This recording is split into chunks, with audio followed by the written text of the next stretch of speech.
बलूचिस्तान के बाद खैबर पख्तूनख्वा और पीओके में बगावत। पाकिस्तान में बगावत से मच गया त्राहिमाम। क्या अब कई टुकड़ों में बंट जाएगा पाकिस्तान?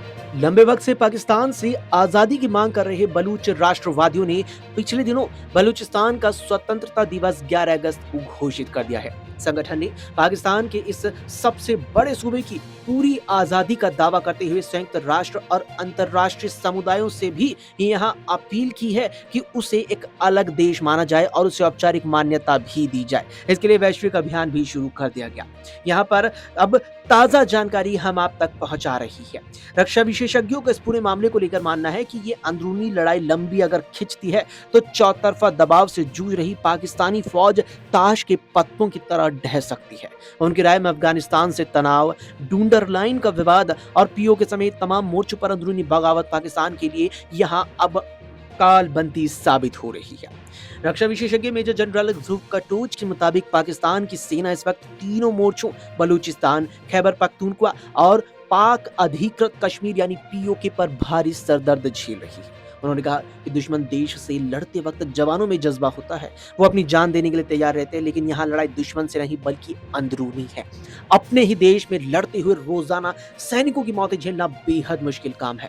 इससे सेना में बगावत की स्थिति पैदा हो सकती है। उन्होंने कहा कि पाकिस्तानी सेना इस चौतरफा गृह युद्ध से 1-2 साल तो लड़ सकती है, लेकिन लंबे वक्त तक ऐसी स्थिति को नियंत्रित कर पाना बिल्कुल भी आसान नहीं है और इससे पाकिस्तान बिखरता चला जाएगा।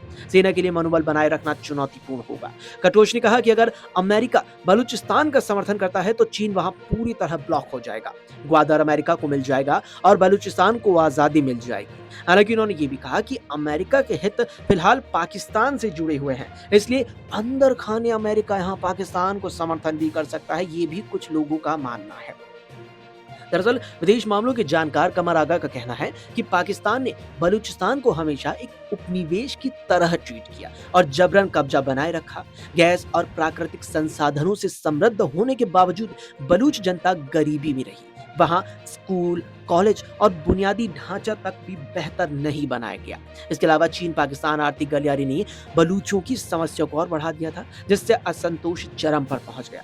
अगर इस्लामाबाद ने इसे ताकत से दबाने की कोशिश की तो उग्रवाद और अशांति और तेजी से फैलेगी। उन्होंने कहा कि भारत को बलूचिस्तान की मदद करनी चाहिए। हालांकि भारत फिलहाल बलूचिस्तान की आजादी का समर्थन नहीं करेगा, क्योंकि वो वेट एंड वॉच की नीति अपनाएगा। यानी भारत अब सीधे तौर पर तो बलूचिस्तान की आजादी का और पाकिस्तान में इस दो फाड़ का समर्थन नहीं करेगा, लेकिन भारत अभी वेट एंड वॉच की नीति पर बना हुआ है, क्योंकि ये चीज भारत के लिए भी उतनी जरूरी है। जिस तरीके से पाकिस्तान ने गैर कानूनी तरीके से कब्जा किए रखा है, पाक अधिकृत कश्मीर हिस्सा कहलाता है कश्मीर वाले हिस्से पर, वैसे उस स्थिति में अगर पाकिस्तान का सरदर्द बलूचिस्तान बन जाता है तो पूरी तरीके से उसका ध्यान पीओके से हट सकता है और भारत अपनी जो ताकत है वो पीओके में और भी ज्यादा मजबूती से झोंक सकता है।